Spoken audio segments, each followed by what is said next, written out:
I thought I knew my wife. 13 years of marriage, one beautiful son, a life we built together from nothing. I was wrong about everything. The memory still burns clear in my mind, meeting Amanda at Jason's wedding 15 years ago. I was a groomsman, standing at the altar in an uncomfortable tux, when she walked into the reception hall, auburn hair catching the light, emerald dress that made every man in the room turn his head. But when our eyes met across that crowded dance floor, something shifted inside my chest. She smiled, and I knew my life had just changed forever. What followed was the kind of courtship you read about in romance novels. 2 years of weekend drives to small towns, midnight conversations that stretched until dawn, building something real together. I was 23, working my way up the corporate ladder at Vincent Logistics. Amanda was 20, fresh out of college with dreams bigger than her bank account. We fit together like puzzle pieces that had been searching for each other our whole lives. When I proposed beside Lake Michigan on a crisp October evening, her father Robert insisted on a prenuptial agreement.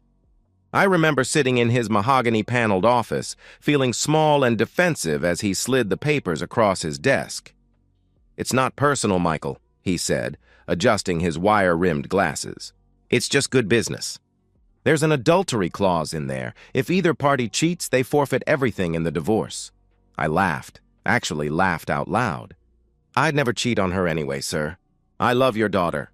Amanda barely glanced at the document before signing, more interested in the wedding planning than legal technicalities. "It's just paper, baby," she whispered in my ear that night. "We'll never need it." She was right. For 13 years, we didn't. I'm 38 now, a senior operations manager with a corner office and a salary that provides everything we need. Amanda stopped working when Noah was born 8 years ago, a mutual decision that made sense at the time. I made enough money. She wanted to be present for our son during his formative years. Noah became the center of our universe, this bright, curious little boy who inherited his mother's green eyes and my stubborn streak. But 6 months ago, something changed. It started small, almost imperceptible. Amanda stopped asking about my day when I came home from work. She'd be scrolling through her phone at the dinner table, offering distracted mm-hms when I tried to engage her in conversation. She stopped laughing at my jokes that used to make her double over with laughter. The woman who once waited by the door to kiss me hello now barely looked up from whatever was capturing her attention on that damn screen. The physical distance came next. Every advance I made was met with tired excuses. "Not tonight, I'm exhausted," she would say. "I have a headache," she'd complain. "Can we just cuddle instead?" she'd suggest. 4 rejections this week alone, each one driving a small wedge deeper into my chest. We'd gone from being intimate 3 times a week to maybe once a month, if I was lucky. Last night was typical. I came home to find Amanda curled up on the couch, typing rapidly on her phone with a small smile playing at her lips. Noah was showing me his math homework, chattering about his teacher, Mrs. Rodriguez, and the upcoming science fair. I tried to include Amanda in the conversation, asking about her day, about the book club she'd supposedly joined, about the yoga classes she claimed to be taking. One-word answers, distracted nods. That damn smile whenever her phone buzzed with a new message. Later, lying in our king-size bed that suddenly felt enormous, I stared at the ceiling while Amanda slept beside me. She'd turned away from me again, pulling the covers tight around her shoulders like armor. The space between us felt like an ocean, and I was drowning in the silence. Something was wrong. Something fundamental had shifted in the foundation of our marriage, and I couldn't put my finger on what it was. The woman lying next to me felt like a stranger wearing my wife's face. I told myself I was being paranoid, that I was imagining things. Then my 8-year-old son showed me a crayon drawing that would destroy everything I thought I knew about my life. Saturday morning arrived with the false promise of normalcy. Amanda announced she was going shopping with friends. Sarah and Jennifer from the neighborhood, she said. She kissed my cheek with the kind of perfunctory affection you'd show a roommate, grabbed her purse, and disappeared into the garage. I watched through the kitchen window as she backed out of the driveway, wondering when that casual kiss had stopped feeling real. Noah bounced into the kitchen as I was mixing pancake batter. His pajamas rumpled and his hair sticking up in 3 different directions. Saturday mornings were our time together, just father and son making breakfast and watching cartoons before the day's responsibilities took over. Dad! Dad, look what I drew! Noah came running in from the living room, clutching a piece of construction paper like it contained the secrets of the universe. I wiped my hands on the dish towel and knelt down to his level, the way Amanda had taught me when he was smaller. "Let's see it, buddy," I said. The drawing hit me like a physical blow. Two stick figures on a couch, one clearly larger than the other, positioned in an unmistakably intimate embrace. The larger figure had short brown hair drawn in crayon. The smaller one had long hair colored in auburn, Amanda's exact shade. My smile froze on my face. The kitchen suddenly felt airless, like all the oxygen had been sucked out through the windows. But I kept my voice steady, controlled, even as my heart hammered against my ribs. "This is really good, Noah. Who are these people?" I asked carefully. "That's Mommy and Uncle Jacob." Noah's face lit up with innocent pride. "They sit like this on the couch when they watch TV together." The room tilted. Everything went quiet except for the sound of my own pulse thundering in my ears. "Uncle Jacob?" I managed to ask. "Yeah, he comes over when you're at work. He's really nice. He brings me Skittles and lets me stay up late to watch cartoons. Mommy said not to tell you because it's supposed to be a surprise for later," Noah explained cheerfully. "Jacob Ross. I knew that name immediately. Our neighbor from 2 blocks over, the arrogant 26-year-old who worked as a personal trainer and drove a motorcycle that woke up half the neighborhood. The guy who always seemed to be shirtless when he mowed his lawn, flexing for the soccer moms who jogged past his house. I'd never liked him, something about his arrogant smirk and the way his eyes lingered on married women at neighborhood barbecues, and he'd been in my house with my wife, while my son colored pictures in the living room. "Does Uncle Jacob come over a lot?" I managed to ask, my voice sounding like it was coming from somewhere far away. "Uh-huh, like 3 times this week. He and Mommy watch grown-up shows and laugh really loud. Sometimes they go upstairs to look at something in your bedroom, but I have to stay downstairs and watch cartoons," Noah answered innocently. "My bedroom." "They'd been in my bedroom." That's great, buddy," I said, hoping he couldn't see my hands shaking. "Why don't you go turn on the TV? I'll bring your pancakes in a minute." Noah bounded off to the living room, leaving me alone with the drawing and the sound of my world cracking apart. I stood there in my kitchen, staring at those 2 crayon figures, feeling something cold and methodical settling in my chest where the shock had been. I wasn't surprised. Not really. Some part of me had known for months that something was wrong. The late-night phone calls she took in the bathroom. The new lingerie I'd never seen her wear. The way she flinched when I touched her like my hands were contaminated. But knowing and having proof were 2 different things entirely. My marriage was over. That much was clear. But Amanda would deny everything if I confronted her now. She'd gaslight me, make me think I was crazy, paranoid, jealous. She'd claim Noah had an overactive imagination, that I was misinterpreting innocent visits from a neighbor. I needed real proof, video evidence, something she couldn't explain away or twist into my fault. More importantly, I remembered that prenup gathering dust in our safe. The adultery clause that Robert had insisted on 13 years ago. If I could prove Amanda's infidelity, she would forfeit everything, the house, our savings, custody of Noah. She'd get nothing. But first, I needed irrefutable evidence. When Amanda returned home that afternoon, arms full of shopping bags and wearing the same casual smile she'd had for months, I was calm. I kissed her cheek, asked about her day, helped carry her packages inside. I played with Noah, made dinner, watched a movie on the couch like nothing had changed. I gave no indication that anything was wrong. That evening, after Amanda went to bed early claiming a headache, I sat in my home office and picked up my phone. My fingers trembled slightly as I scrolled through my contacts and found the number I needed. Ryan Cooper, my childhood friend, the guy who'd been best man at my wedding, a tech specialist who owed me more favors than I could count. The phone rang twice before his familiar voice answered. "Michael, everything okay, man? It's pretty late?" "Ryan," I said, my voice steady and cold. "I need a favor, a big one, and I need you to keep it between us." "What's going on?" he asked, concern evident in his voice. "I'll explain tomorrow. Can you come by the house around 2? Amanda will be out. I replied. There was a pause. Ryan had known me for 20 years. He could hear the tone in my voice, the carefully controlled fury that meant someone was about to pay for their mistakes. "I'll be there," he said simply. "Thanks, brother." "I appreciate this," I answered. "Whatever you need, Michael." "You know that," he assured me. I hung up and sat in the darkness of my office, staring at Noah's drawing where I'd placed it on my desk. 2 stick figures on a couch. My wife and her lover, captured in crayon innocence by the son who'd been forced to witness their betrayal. I had 1 week to turn my home into a surveillance operation without Amanda noticing. 1 week to catch her in the act. 1 week before I could destroy the life she thought she was getting away with. The waiting was over. Now came the hunting. Sunday afternoon, I sent Amanda and Noah to Riverside Park with a fabricated story about needing to catch up on work projects. "Take your time," I told them, forcing a smile as I kissed Amanda's forehead. "Maybe grab lunch somewhere. I'll probably need a couple hours." The moment their car disappeared around the corner, I called Ryan. "They're gone. How long do you need?" I asked. 40 minutes, max," he replied. "I'm 5 minutes out." Ryan arrived with a black duffel bag and the grim expression of a man going to war. We'd known each other since 3rd grade, been through divorces, job losses, and family deaths together.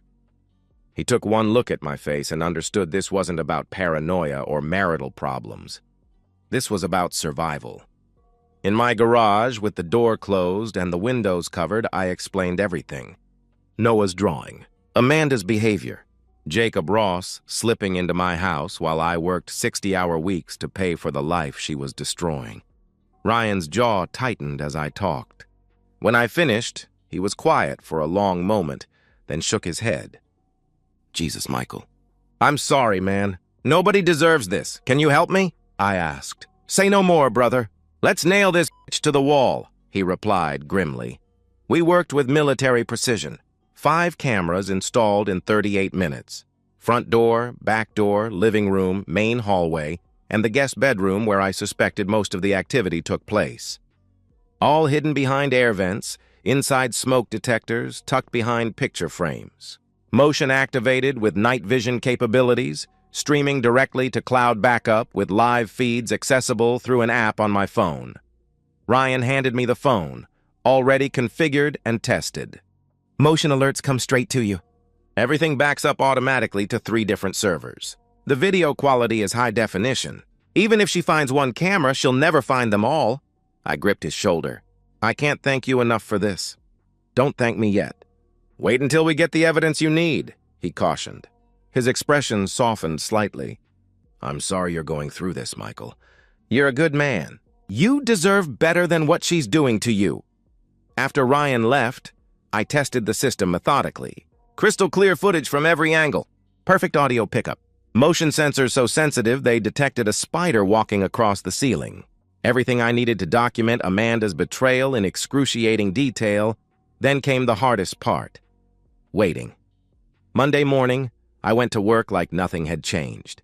Sat through budget meetings and performance reviews, responding to emails and phone calls while my pocket buzzed with motion alerts every time Amanda moved through the house. False alarms, all of them. The mailman, a FedEx delivery, Amanda herself going about her normal routine. I came home that evening to find her cooking dinner, humming softly while she stirred pasta sauce. She seemed relaxed, almost cheerful. The guilt wasn't eating her alive the way it should have been. If anything, she appeared more content than she'd been in months. "How was your day?" I asked, setting my briefcase by the door. "Good. Quiet. I cleaned the house, did some laundry," she replied without meeting my eyes. "Oh, and I'm thinking about joining that yoga class at the community center." Wednesday evenings, more lies. Building an infrastructure of deception that would give her cover for future encounters with Jacob. I nodded and smiled, played along with her performance. Tuesday passed the same way. Wednesday brought the same routine, work, meetings, false motion alerts that sent adrenaline shooting through my system every time my phone buzzed. But Thursday morning, everything changed.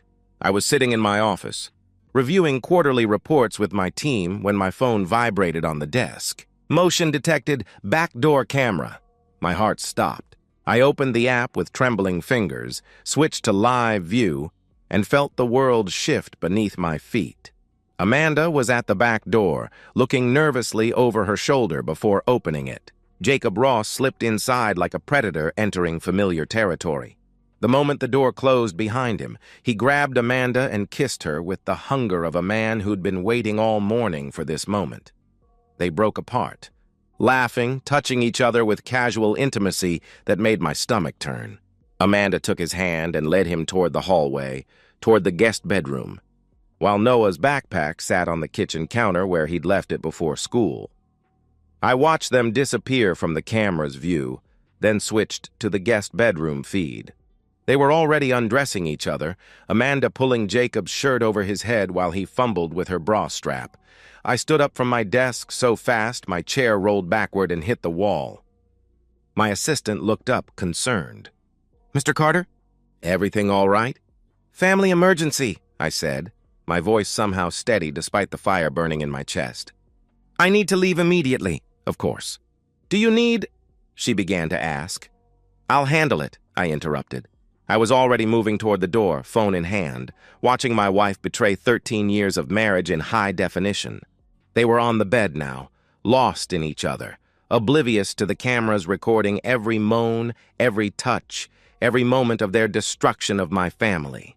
I was 15 minutes away from home. 15 minutes from ending this charade permanently. I watched them on my phone screen, laughing, touching, walking toward my guest bedroom. My son was at school, safe and innocent, and I was about to give Jacob Ross a lesson in consequences that he'd never forget. The drive home felt like an eternity compressed into 15 minutes. My hands gripped the steering wheel so tightly my knuckles had gone white, my phone propped on the dashboard displaying the live feed from my guest bedroom. Amanda and Jacob were completely absorbed in each other, oblivious to everything except their own selfish desires. I could hear Amanda's laughter through the phone speakers, sounds I hadn't heard from her in months. Now being given freely to another man in my bed, I parked 3 blocks away and approached the house on foot, using my key to enter through the front door as quietly as possible. The sounds hit me immediately. Rhythmic creaking from upstairs, Amanda's voice calling out Jacob's name with a passion she'd denied me for half a year. Every sound was a knife twisting deeper into my chest, but I welcomed the pain. It crystallized my resolve into something sharp and unbreakable. I climbed the stairs slowly, each step deliberate and silent. The guest bedroom door was closed, but I could hear everything through the thin wood. Amanda was telling Jacob how much she'd missed him, how good he felt, how she couldn't wait until I was gone on my business trip next month so they could spend an entire weekend together. My business trip. She was already planning future encounters around my schedule, treating me like an obstacle to be navigated rather than the husband she'd promised to love and honor. I stood outside that door for a full minute, listening to my marriage die in real time. Then I turned the handle and walked in. "What the hell?" Jacob scrambled to cover himself, his face going pale as he realized his perfect little secret had just exploded. Amanda screamed, grabbing for the sheet, her face cycling through shock, terror, and something that looked almost like annoyance at being interrupted. "Michael! What are you doing home?" I said nothing at first. I just stood there, taking in the scene. My wife and her lover naked in my guest bed, clothes scattered across the floor, the smell of intimacy thick in the air. Jacob was younger than me, more muscular, exactly the kind of man a bored housewife might fantasize about. But right now, he looked like a terrified boy who'd been caught stealing. "Get up," I said finally, my voice deadly calm. Jacob fumbled for his boxers. "Look, man, I can explain." I said, "Get up," I repeated coldly. He stood, still trying to cover himself, and I could see his hands shaking. Good. He should be afraid. I crossed the room in 3 quick steps and drove my fist into his jaw. The impact sent him staggering backward into the wall, his head bouncing off the drywall with a satisfying thud. "Michael, stop!" Amanda shrieked, but I wasn't listening to her anymore. Jacob tried to raise his hands defensively. "Please, man, wait. This isn't what you think." "It's exactly what I think," I replied through gritted teeth. "You've been sleeping with my wife in my house while my son was downstairs watching cartoons." I grabbed him by the throat and slammed him against the wall again. "I'm sorry. I'm so sorry. Please don't." He gasped. I drove my knee into his stomach. Hard. Jacob doubled over, gasping for air, and I could see tears forming in his eyes. The tough guy persona had evaporated the moment he faced real consequences for his actions. "Michael, please," Amanda sobbed, still clutching the sheet around herself. "This was the first time. I swear it meant nothing." I turned to look at her, and she actually flinched at whatever she saw in my face. "Don't lie to me," I said slowly. "Noah told me everything, 3 times this week. Going upstairs to look at something in our bedroom. You've been playing house with this piece of shit while I worked to pay for your life." Jacob tried to stand up straight, still clutching his stomach. "Look, we never meant for this to happen." I grabbed his arm and twisted it behind his back, forcing him face first against the wall. "The only reason you're still breathing is because my son might hear you scream. But if you ever come near my family again, if you even drive down this street, I will kill you. Do you understand me?" "Yes, yes, I understand. Please let me go." He whimpered. I applied more pressure to his arm until I heard him whimper. "Say it. Say you understand," I demanded. "I understand. I'll never come near your family again. I promise," he cried out. I released him and grabbed his clothes from the floor, throwing them at his chest. "Get dressed, get out. If you're not gone in 60 seconds, I'm calling the police and telling them I found a burglar in my house." Jacob scrambled into his clothes, with shaking hands, not bothering with his shoes or belt. Amanda tried to say something to him, but he wouldn't meet her eyes. Whatever fantasy they'd been living was over, shattered by the reality of facing a husband who'd discovered their game. I followed him downstairs and watched him stumble out. The back door, still barefoot, still trying to button his shirt. He didn't look back. When I returned to the guest bedroom, Amanda was sitting on the edge of the bed, fully dressed, crying into her hands. She looked small and pathetic, nothing like the woman I'd fallen in love with 13 years ago. "Michael, please. Can we talk about this? I made a mistake, but we can work through it. We can go to counseling," she pleaded. "No," I said simply. She looked up at me with red, swollen eyes. "What do you mean, no?" "I mean, it's over, Amanda. I'm filing for divorce. The prenup enforces forfeiture of assets for adultery. You get nothing. No house, no savings, no custody of Noah," I explained coldly. "You can't be serious. One mistake—" she started. "This wasn't a mistake," I interrupted. "Mistakes are accidents. This was a choice, multiple choices. Every time you lied to me, every time you brought him into our home, every time you let our son see you with another man, those were all choices." I pulled out my phone and dialed. "Robert, I need you and Helen to come to the house. Now. It's about Amanda." "What happened, Michael? Is she hurt?" he asked, concerned. "Just come. Immediately. And you might want to prepare yourselves for some unpleasant news about your daughter," I replied. I hung up and looked at Amanda, who was staring at me with dawning horror. "You're calling my parents?" "They deserve to know what kind of person they raised," I answered matter-of-factly. For the next 30 minutes, we sat in silence. Amanda tried several times to start a conversation, to explain herself, to negotiate some kind of deal. I ignored her completely. I'd heard enough lies to last a lifetime. When Robert and Helen arrived, I explained everything in calm, factual terms. The affair, the lies, the videos I'd captured, the prenup that would strip Amanda of everything she'd taken for granted. Robert's face turned red with fury. "Is this true?" he demanded, turning to his daughter. Amanda nodded miserably, unable to speak. Helen's reaction was swift and violent. Her hand cracked across Amanda's face with a sound like a gunshot. "How? Could you do this? To Michael? To Noah? In his house?" "Mom, I'm sorry," Amanda began. "Sorry doesn't fix this," Helen snapped, grabbing Amanda by the arm and hauling her to her feet. "You're coming with us, right now." Robert looked at me with something approaching shame. "I'm sorry, son. You deserved better than this. We raised her better than this." I nodded but said nothing. There was nothing left to say.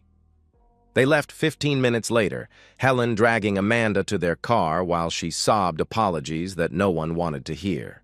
Robert carried her hastily packed suitcase, shaking his head in disgust. The door closed behind them, and suddenly the house was silent except for the ticking of the grandfather clock in the hallway. I stood in my living room, surrounded by the remnants of my marriage, and felt something I hadn't experienced in months. Peace. The hard part was over. Now came the part I was going to enjoy, watching her lose everything she'd taken for granted. Monday morning, I arranged for Noah to stay with Mrs. Logan, our neighbor across the street. She was a retired school teacher who'd watched him during summer breaks, and she agreed immediately when I explained I had some urgent business to handle. "Take all the time you need, dear," she said kindly, her weathered hands gentle on Noah's shoulders. "We'll bake cookies and work on his reading." I drove across town to the offices of Sinclair and Associates, where Margaret Sinclair had built a reputation as the most ruthlessly effective divorce attorney in the city. Her consultation fee alone was more than most people's monthly salary, but she was worth every penny. I'd done my research. Margaret didn't just win cases, she obliterated the opposition. Her office reflected her personality, stark, elegant, intimidating. She was a woman in her 50s with silver hair pulled back in a severe bun and eyes like a hawk evaluating prey. She gestured for me to sit across from her mahogany desk. "Mr. Carter, I understand you need representation in a divorce proceeding?" she asked professionally. I placed a USB drive on her desk. "Video evidence of my wife committing adultery. Multiple instances over several months. High-definition footage with audio, timestamps, irrefutable proof." Margaret plugged the drive into her computer and spent the next 20 minutes reviewing the footage. Her expression never changed, but I could see her professional interest sharpening. When she finished, she turned her attention to the prenuptial agreement I'd brought. She read every word, twice, making notes in the margins. Finally, she looked up at me with something approaching respect. "This is remarkable work, Mr. Carter. The video evidence is crystal clear. Faces, voices, explicit activity, multiple occasions. The prenuptial agreement is ironclad. Your wife's attorney will take one look at this and advise immediate capitulation," she assessed. "What does that mean for me?" I asked. "Complete victory. She gets nothing. No assets, no alimony, minimal custody rights, supervised visitation at best, probably 2 hours per week in a monitored facility. You retain the house, all savings accounts, investment portfolios, vehicles, everything. She walks away with whatever clothes she can carry," she explained with satisfaction. "How long will this take?" I inquired. 6 months if she contests, 6 weeks if she's smart enough to surrender immediately. Given the evidence, I suspect her. Parents' attorney will counsel the latter," she replied confidently. "Good. File the papers today," I instructed. Margaret smiled, and it was the kind of smile that had made opposing attorneys consider career changes. "Consider it done, Mr. Carter. This is going to be a pleasure." The divorce papers were served 3 days later. Amanda tried calling my cell phone 47 times that first day. I blocked her number. She sent emails begging for a chance to explain, to make amends, to save our marriage. I filtered her address to spam. Her parents attempted to mediate, with Robert calling to ask if we could work something out for Noah's sake. "There's nothing to work out," I told him firmly. "My attorney will be in touch with yours. Michael, please." "She made a terrible mistake, but she's still Noah's mother," he pleaded. "She stopped being Noah's mother the moment she brought another man into our house. She can fight for visitation rights in court like any other stranger," I replied coldly. Amanda's attorney reviewed the evidence and prenup, then immediately advised complete surrender. There was simply no legal ground to stand on. She'd violated the adultery clause in the most explicit way possible, with video documentation that would hold up in any court in the country. The divorce proceedings lasted exactly 6 weeks. Amanda contested nothing. She couldn't. Every attempt her attorney made to argue for leniency was met with more video evidence, more documentation of lies and betrayal. The judge, a stern woman in her 60s, seemed personally offended by Amanda's conduct. "The court finds clear and convincing evidence of adultery," she announced at the final hearing. "All assets are awarded to the petitioner. Custody of the minor child is granted to the father. The respondent is granted supervised visitation 2 hours per week to be conducted at the Family Services Monitoring Facility." Amanda collapsed into tears at the defendant's table. Her attorney patted her shoulder awkwardly, but there was nothing more he could do. She'd lost everything. But I had one more fear gnawing at the back of my mind. One last piece of uncertainty I needed to resolve. What if Noah wasn't my biological son? What if Amanda's betrayal went back further than I'd discovered? I ordered a paternity test without telling anyone, using a discreet service that guaranteed results within 72 hours. For 3 days, I barely slept, imagining the worst-case scenario. That the boy I'd raised and loved for 8 years wasn't actually mine. The envelope arrived on a Thursday morning. I sat in my car outside the post office, hands shaking as I tore it open. 999% probability of paternity. Noah was mine.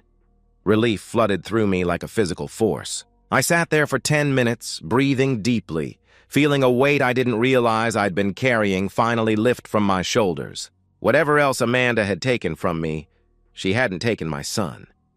Meanwhile, Amanda's new reality was harsh and unforgiving. Her parents kicked her out after 6 weeks when she refused to take responsibility for destroying her marriage.